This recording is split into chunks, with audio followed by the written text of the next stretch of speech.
Right, so good afternoon everyone, and good morning or wherever you're dialing in from today. Welcome to the second webinar in our series, How Will I Assess Students Remotely?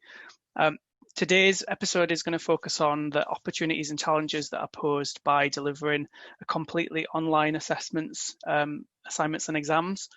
So taking away paper-based assessments, how do we assess students digitally?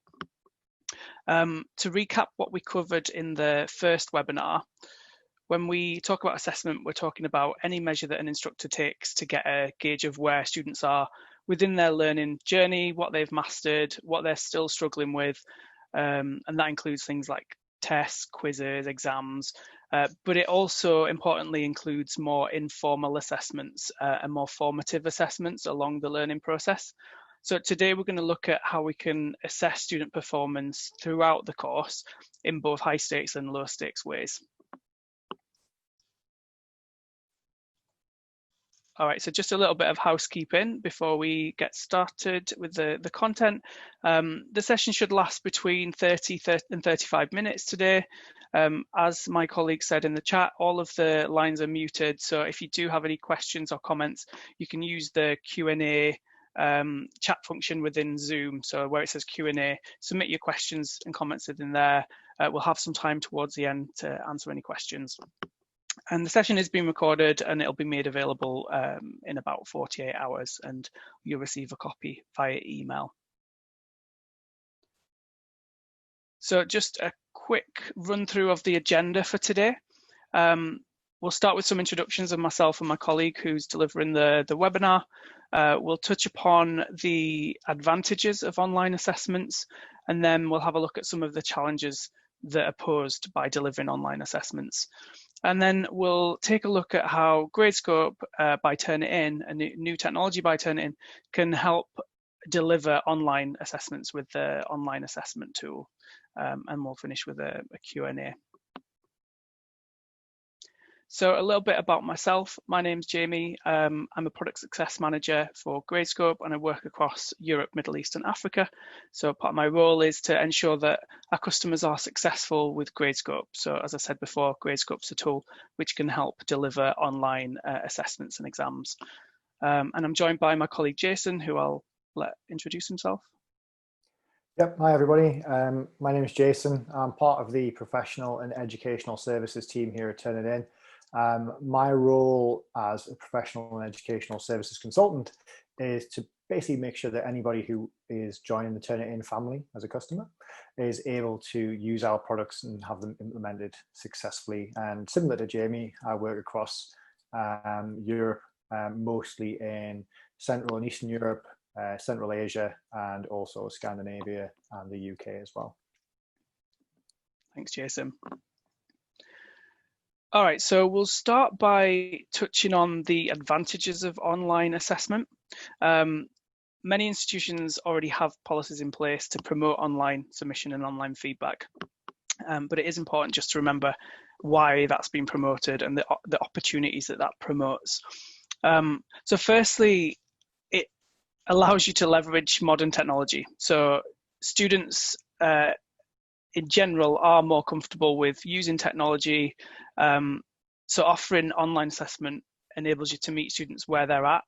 They're usually online, they usually are often tech savvy. So with online assessment, we can deliver learning on a level that they're comfortable with. It's obviously available anywhere and anytime. So you've got 24/7 access to online assessments. This makes it easier for staff to administer, easier for students to access at a time that's convenient for them. And digitizing the assessment also means that there's that digital record of submissions. So there's no doubt over when a student submitted and what they submitted, should they challenge how you've graded them in any way. It also streamlines the execution and delivery. So it makes it really simple to distribute the assessments when you've got cohorts that are located in different areas and different locations, because it's all managed online.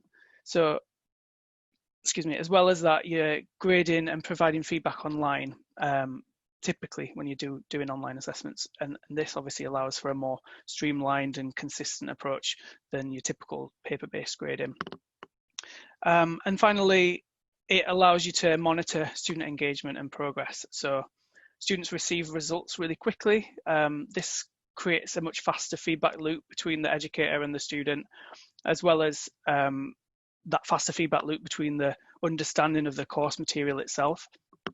So also assignment and exam results can help students prepare differently for their next assessment, which in itself improves student learning.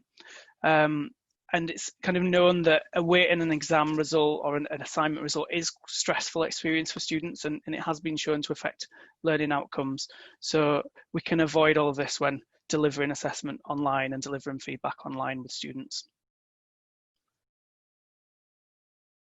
So I'm sure you're already aware of those benefits, and along with those, there does come some challenges when moving completely online. And we'll focus in on a few of those challenges before taking a look at how Gradescope can help address these for you. So here's a summary of the challenges that we'll be delving into today. I'll not read them out, I'll just let you take a quick read, and then we'll delve into each of those in a little bit more detail before giving you an overview of the Gradescope tool. So regular assessment. So one of the challenges here is how institutions need to assess students at regular intervals. And this is even more important when working remotely, because it's important to be able to check in and verify that students have understood the work, that they're learning. The challenge is how can you do that quickly and easily and regularly without creating lots of additional workload for yourself. Add in things like large class sizes, and this just means that if you're needing to add in more assessment points, you've got more students. Again, there's a risk that could increase your workload. So how do you ensure you're able to scale your classes and scale the assessment without impacting the quality of your feedback? Some things to consider here: definitely consider using technology to ease your workload. Think about whether some question types can be automatically marked. Look at systems that can help with that. Consider smaller, frequent, low stakes assessment. So as I said, research states that frequent low stake assessment paired with formative feedback are really crucial in remote learning in particular, because students are more reliant now than ever on teacher feedback. And we'll shortly show you some tools that can help you quickly and easily offer this mix of assessment to your students and more frequently. So the other challenge is around offering different question types. So as we said, we know it's important that we offer regular assessment, and we know it's important to ensure rigorous assessment. We don't just want to rely on things like multiple choice questions, because multiple choice questions have their time and place, and they're kind of easy to mark, and they can help reduce workload, and they're a great way of quickly testing understanding, but they don't really allow you to test for a true grasp of concepts. So you therefore may already use current systems to handle different question types. I've seen some institutions, they're using multiple different systems to handle things like MCQs in one and then short answer questions. That in itself adds to the instructor workload in terms of understanding the systems, administering the tests through these multiple systems. And also from a grading perspective, it's more time consuming because you're in and out of various systems. And then when you look at the student experience, they're also having to learn multiple different systems. They need to look in different areas for their feedback. And we know it's so important that students are able to easily and quickly get their feedback so that they can incorporate that into the learning. So some considerations here: consider using mixed format assessments that incorporate both multiple choice questions, open answer questions, and even other question types. So you can look at benefiting from some time-saving tools from the technology, but not impact those learning outcomes with your students. Also ensure feedback is given to students quickly and easily, easy for them to access and refer back to, so that they can incorporate that moving forward. So use tools like Gradescope, which will show you, that allow you to mix multiple question types in one test, and you can automatically mark some question types, which is going to save you a lot of valuable time. And again, we're going to show you how this can be achieved shortly in the webinar. And then one of the most frequently asked about challenges is about how can I ensure academic integrity? And obviously, working for Turnitin, this is a core value across our company and what we do. So when working remotely, how do we ensure that students aren't cheating? And in fact, it's not really limited to a remote setting, but just in general, this often is a common question. It's a difficult question to unpack, so we'll spend a couple of minutes just discussing some simple ideas and considerations, and I can talk from my experience working with a lot of HE institutions in the UK. But some things to consider would be, as a basic, ensure that you have a solid academic integrity policy and training in place for students. Most issues of misconduct do tend to be due to a lack of understanding or feelings of pressure. So ensure that you teach your students those integrity skills, give them access to resources for when they do need support. Make sure you've got an academic integrity statement on your assessment. So actually make it clear what the expectation is. And you can even point students to resources at that point that can help them. What's really important is create that culture of academic integrity so that it becomes part of your assessment and part of your institutional culture. Think about the assessments themselves and think about designing assessments that make cheating more difficult. So a way of doing this is personalizing your assignments. Ensure that questions are specific to your course content. They could include content from your lectures or from class discussions. Possibly even have students write personal responses to questions too. Basically, try and avoid generic questions if you can that can be answered through a quick kind of Google search. And as we said previously, consider, rather than really high stakes exams that are going to increase the pressure, consider more frequent low stakes quizzes and tests to measure that objective learning, which will help reduce the risk of cheating, because it's reducing the pressure that students are feeling.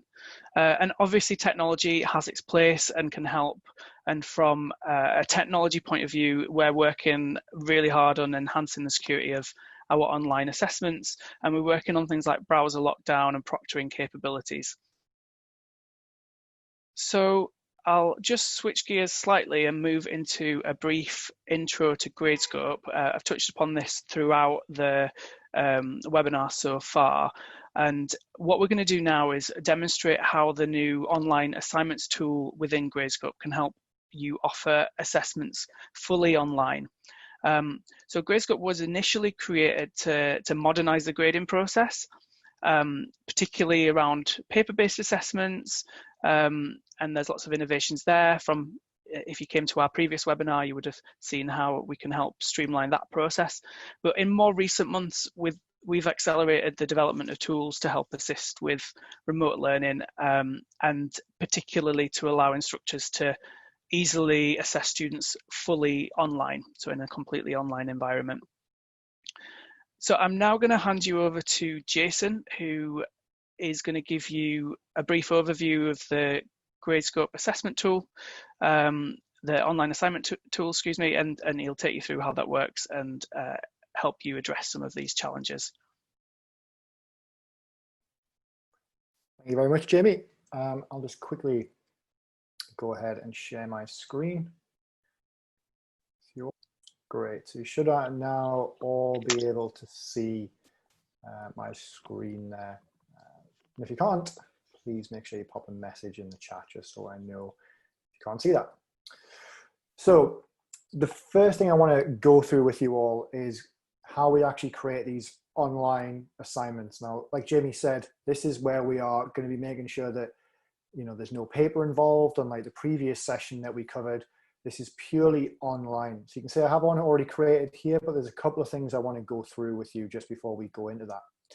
So the first thing that I kind of want to explain is how we can help reduce challenges around misconduct. So if I just go into my assignments here and create an assignment. So what we're going to do here is what's called an online assignment. Like Jamie said, we've massively increased our capabilities in what we can have within this assignment type, mostly due to the COVID lockdown. So we wanted to make sure that this was available for everyone, so students didn't have to use printers, and for anyone who didn't have the ability to take images of paper. So what we can do is create an online assignment. So we give our assignment a name. So we would just say this is online exam 1. And then we can give it a release date and a due date. Now, there's a few things we can do here to help reduce any opportunities for misconduct. First of all, we can set a short time window for when this assignment is going to actually be available. So we could say that the release date of this, let's just say it was yesterday from around about 9 p.m. And it's going to be available until, let's say, tomorrow at around about 9 a.m. So it's going to be available for a day and a half, basically. Now, that's one thing we can do. So we can set a short turnaround time. We're not leaving this open for a week. We could even actually just make this 30 minutes. So everyone has the same time limit that they can access this in. We can choose if we want to allow late submissions or not as well. One of the big things that we can do here that's going to make a huge difference is the ability to enforce a time limit. So I can say that the moment that a student goes to access this paper, they're only going to have 30 minutes. So the minute they open it, which is when they will see the questions, they then only have 30 minutes to actually complete the assignment. So that means that they can't, spend time going away, going online, using a search engine like Google or Yandex to find that information. So we wanted to obviously, give them a short amount of time as possible where they can reasonably complete the assignment. So when we create the assignment, we then go into creating the actual questions. So one of the big things is that obviously we wanted to make sure that we could ensure that integrity process by having the short time scale. What we next want to be able to do is be able to have multiple different question types to assess different levels of student intelligence and student understanding of certain concepts. So we can have different questions set up that are graded in different ways. So for example, we have a question here where we have question 1, the capital city. So what is the capital of Denmark? And it is Copenhagen. So I've put the answer in here. And by putting the answer in these brackets, that means this is what's called a short answer. So if I go on the fields over here, for short answer, free response, multiple choice, select all, and file upload. As this is a short answer, it means that this will actually be auto-graded. So any student that writes the word Copenhagen, it will be graded likewise. And I'll show you an example. We then have other types of questions. So we have a free response question here. So that means a student can write an essay if they wanted to. So we're being able to not only judge a student's understanding of a concept, but also how much detail they know about certain elements as well. So we can stretch that as far as we like.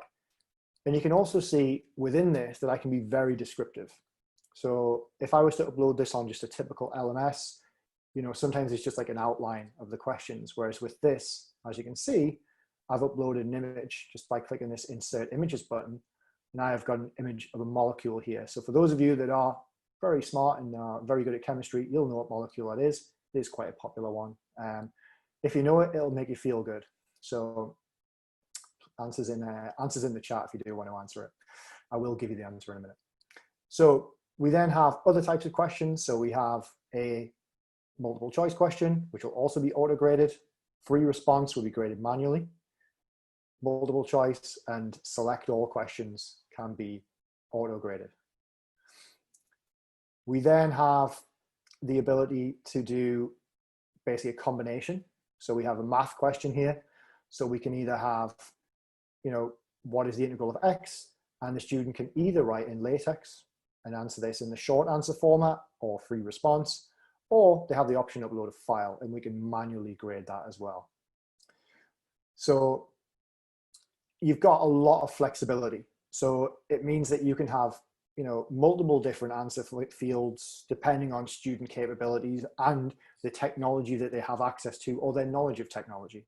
So some students might be very good at mathematics, not necessarily very good at converting normal written text into mathematical symbols with things like LaTeX. So that's the capabilities that we have. Now, if we want to see what this looks like for a student, so I'm just going to drag this over here. And if I'm a student now, I need to go in and answer this question. So I'm going to click on this online assignment. So this is the student experience. So you can see that I've got this message at the top here, the release date, the due date.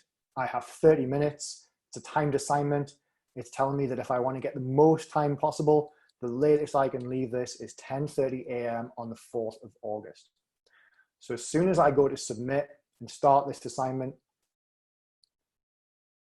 I can then see that this is starting to count down.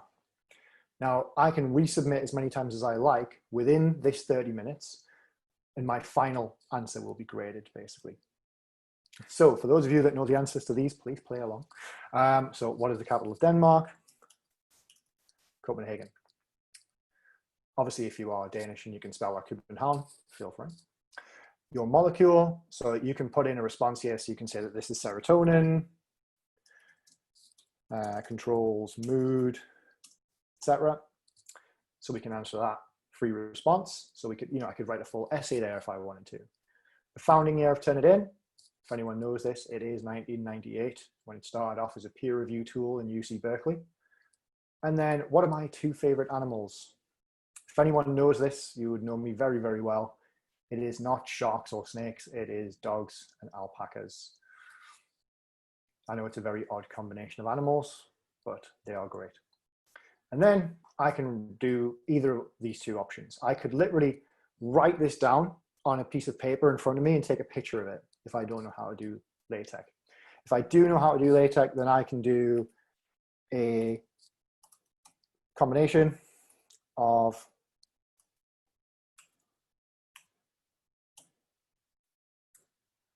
and it is plus C. And then that will then turn into half x squared plus C, which is the answer. And I can submit and view that submission. Super, super easy. So it's telling me this is what I've done. This is what I've added. Am I happy with all of this?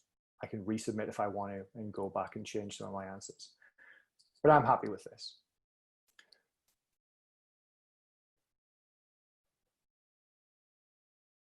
Okay, so the fact that obviously we can have multiple different question types makes this incredibly versatile. But it also means that as an instructor, because of the type of questions and how they're graded, it's going to also make it very easy for us to actually grade these things.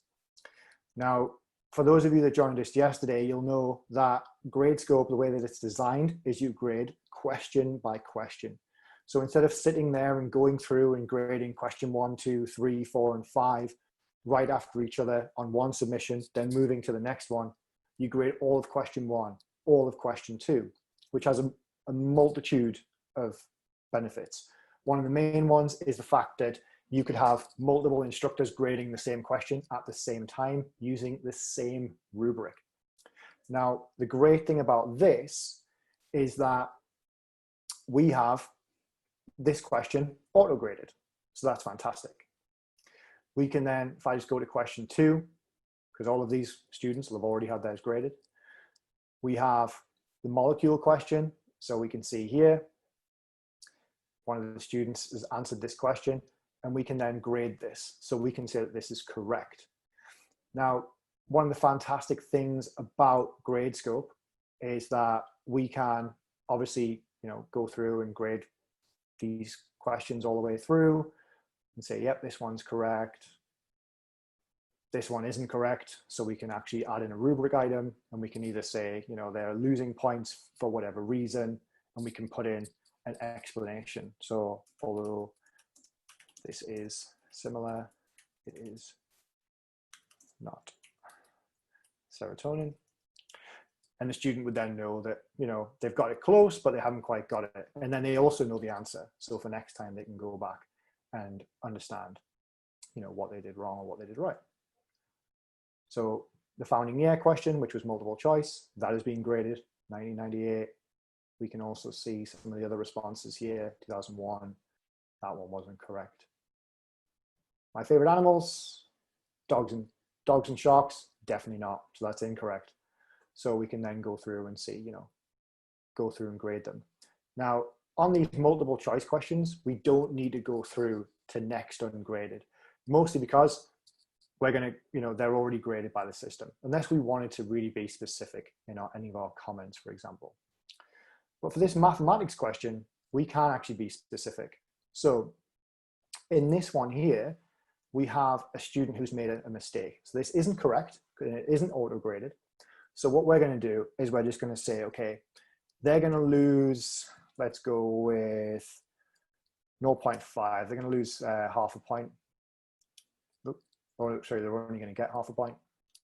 And we're going to say that they have missed, and we can do latex once again. So I'm missing the half.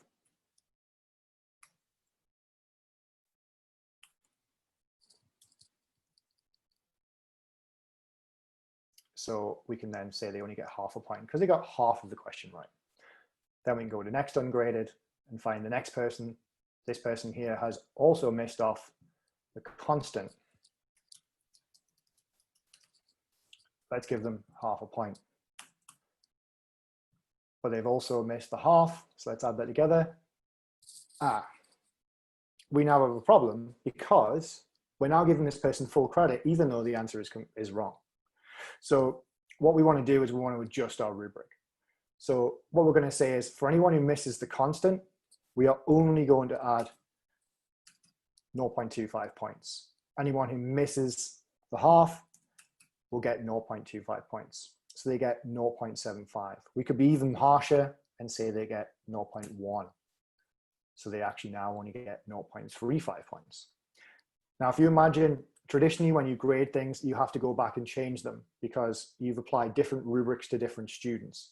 So what Gradescope will do is it will apply this rubric item to all of the other questions that we've already graded. So all the other submissions for this math question, it's going to have already graded automatically for us. So we change that, it changes it automatically for them, which is great because we don't have to go back and do anything. We can also do what is called negative scoring. So if I just swap it around, so we take off no points for a correct answer, and we minus 0.5 points, we minus 0.25 points for a mistake. And then that means that the student is now losing 0.75. And this will then, once again, change it for all the other ones in this math question. So it makes it super, super easy for us to make any changes. And then we have a correct answer here, which is fantastic. So the other thing to note here is that if there are multiple instructors grading at the same time on question 5, for example, and I had just changed that, it changes it for everyone else as well. Because we don't want to have where, one instructor grades in a harsh way, one instructor grades in like a nice friendly way. We don't want to have that inconsistency. And if you're grading a large class, you want to be able to have consistency from paper 1 to paper 100. And if you do have multiple instructors, or even if it's just you and you change your mind, you have to have that consistency all the way through. So it's going to make it, a much easier process for you. Now, obviously, I'm showing you this in a math question. The same thing applies for, physics. Same thing applies for history, for economics, whatever the subject. Obviously, we're showing you STEM here. Doesn't matter what it is, you can apply the same logic to that. So it's super, super easy. Now, the most important thing with student learning is the outcome. And we have to understand, more about these outcomes and what is actually going on. So if we just go through and just quickly give the rest of these a grade, it's going to be nice and easy because we already have the rubric. So I only have to go through and grade a couple more. You can see this student here has actually uploaded an image.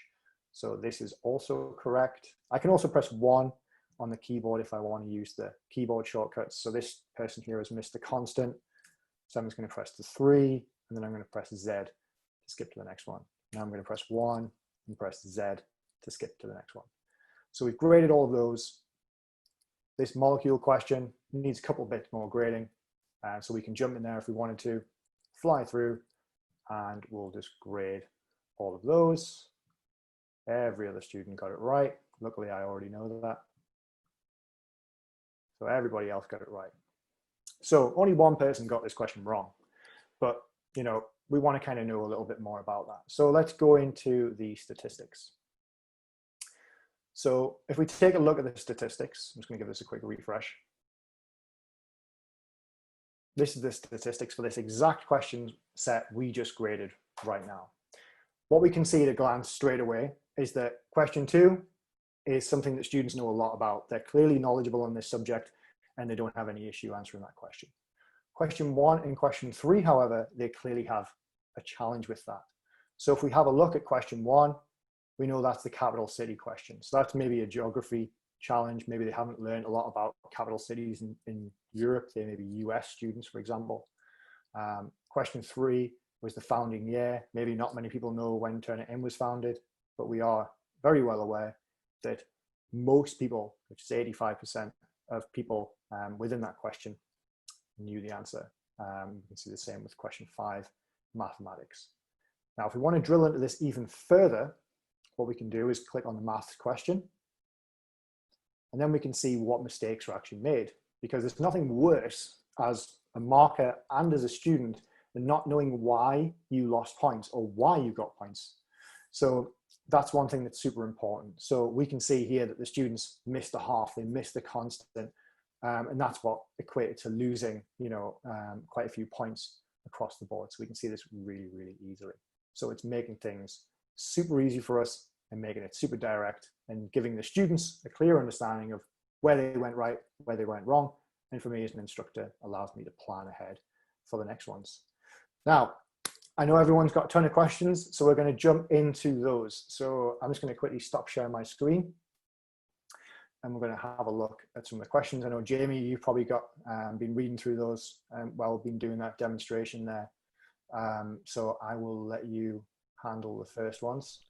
Brilliant, thanks, Jason. Yeah, thank you for that overview. Lots of questions coming in, so thank you everyone for your questions. We'll work through those, as many as possible. So the first one was around the time limits for students and if students had technical difficulties with their Wi-Fi. So once the timer starts counting down, if they do get disconnected from the internet, the timer will continue to run. So the student would still be able to come back in and access Gradescope where they left off, but if their time run out, then obviously they still wouldn't be able to access.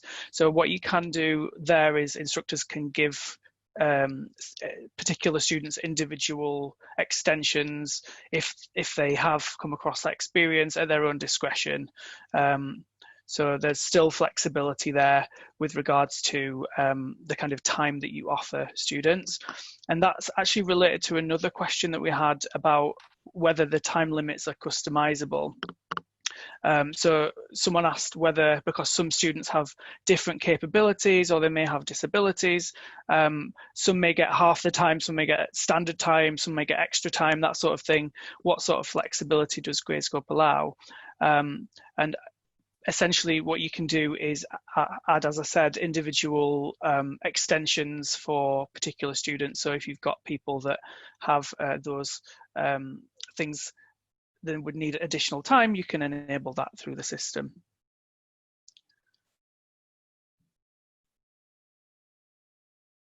Okay, and then there's just a question here on there was quite a few questions about academic integrity and how do we ensure the students aren't cheating? How do I monitor students from impersonation?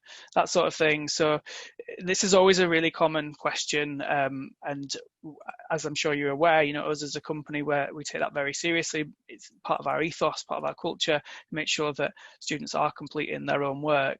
So at the moment, in terms of academic integrity tools in Gradescope, we have a feature that helps you identify collusion within programming, which we will go through in more detail in the final webinar. We are, however, working on enhancing the security of the online assessment tool with browser lockdown capabilities and proctoring capabilities. So to keep up to date on that, you can follow our public roadmap to see where we are. And obviously, Gradescope's parent company is Turnitin. It's the global leader in plagiarism detection. And the other thing that we're working on is an integration between Turnitin and Turnitin's originality capabilities in Gradescope to ensure we obviously meet those integrity goals. So there's lots of work that's ongoing there. Cheers, Jamie. So I've just noticed there's a few questions around things like, misspelling of words within Gradescope as well. For the short answer questions, if the student misspells the word, that would be graded as incorrect. However, if the student doesn't capitalize, we can make it case insensitive. So there's a button that you literally press that selects it to be case insensitive. So that's a nice, easy one to fix. The spelling of it obviously is a little bit more difficult. In regards to how it functions, is it functioning like an e-learning platform? Gradescope can function like an e-learning platform in a sense. However, it does integrate with the major LMSs like Brightspace, Moodle, Sakai, Blackboard, and Canvas. So you're able to integrate that in there. So you're able to basically import the rosters of students, actually set up the course itself within your environment as well. The question of how do you grade essays using Gradescope? You would grade it exactly the same way that I just did there. So you would use the flexible dynamic rubrics. The students would just they could upload a file, like if you saw the image that I had. So the student had literally just taken a picture of their work and uploaded that into the system. They could also just type it into Word or Google Docs or whatever and save that as a PDF and upload that. That's not a problem as well. You grade that exactly the same way. Yeah, I would say there as well.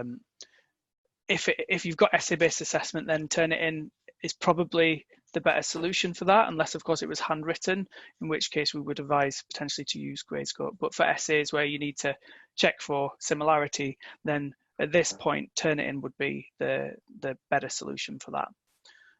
There's also a question on how can we assist students that are kind of less techno-savvy. So I would say with Gradescope, we have a lot of really useful training resources that we make available through our website. So there's lots of short video clips that you can send out to your students. You can send them links to the guidance, the detailed guidance that helps them understand how to use the product. It's really simple to use, but obviously there is resources there to help with that. And one of the things that I mentioned in the webinar the other day was, if you are doing something that's high stakes, then you probably want to give your students a dry run, a trial run. So consider maybe doing some more lower stakes formative tests or assessments through Gradescope first, get them familiar with the system so that they're confident, when it does come to their high stakes assessment. Okay. So I'm gonna just start sharing my screen again. So there's quite a few more questions, but we are running out of time. And what we'll do is follow up with any that we've not been able to get to. So I just want to quickly summarize what we've gone through today. And we've seen how delivering online assessments makes it really easy to distribute, quick to mark, and there's lots of benefits there.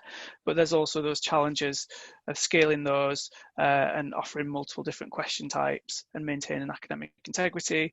And we saw how Gradescope can offer a potential solution by allowing you to support any discipline, any course size, any type of assessment or format within the platform. And then there's those built-in grading tools that are going to give you that flexibility, the consistency to ensure that everyone's getting the same detailed level of feedback. And then the time-saving tools like the auto marking features, which are going to help reduce the time that you spend and enable you to assess students more frequently. And then we get those insights into student performance.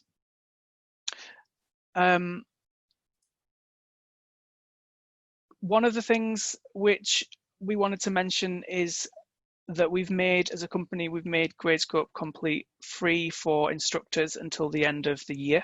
So that's until the end of this December. The reason behind that is due to the current situation, and the fact that instructors are obviously challenged and looking for solutions to continue to deliver their education and their classes. So for anyone that wants to try it out, the tools that we showed you today, the tools that we went through the other day in the webinar, if you were there, all of those would be accessible just by creating an account on Gradescope. You can start to play around with it. There's some demo material in there. You can obviously reach out to us if you wanted to go through anything in a bit more detail, because we've not been able to cover probably every level of detail today. And there's some resources here, so I put a link on screen, and as I said before, we'll send the recording out so you'll be able to access that. That's going to give you some getting started resources for new users and some further information that you can take a look at. And finally, if you are in computer science or involved in programming, we've got a final webinar in the series on the 4th of August, where we'll focus specifically on the programming assignment, looking at the challenges there and looking at how Gradescope can help address those. And I just want to wrap up by saying thanks to everyone for your time. We really appreciate you taking the time out of your day. I hope that it's been useful to take a look at this, discuss these challenges and look at a new potential solution. So I just again want to say thank you, and thanks to Jason for the demo. No problem at all. Thank you very much, everybody. I really appreciate your time. And enjoy the rest of your days.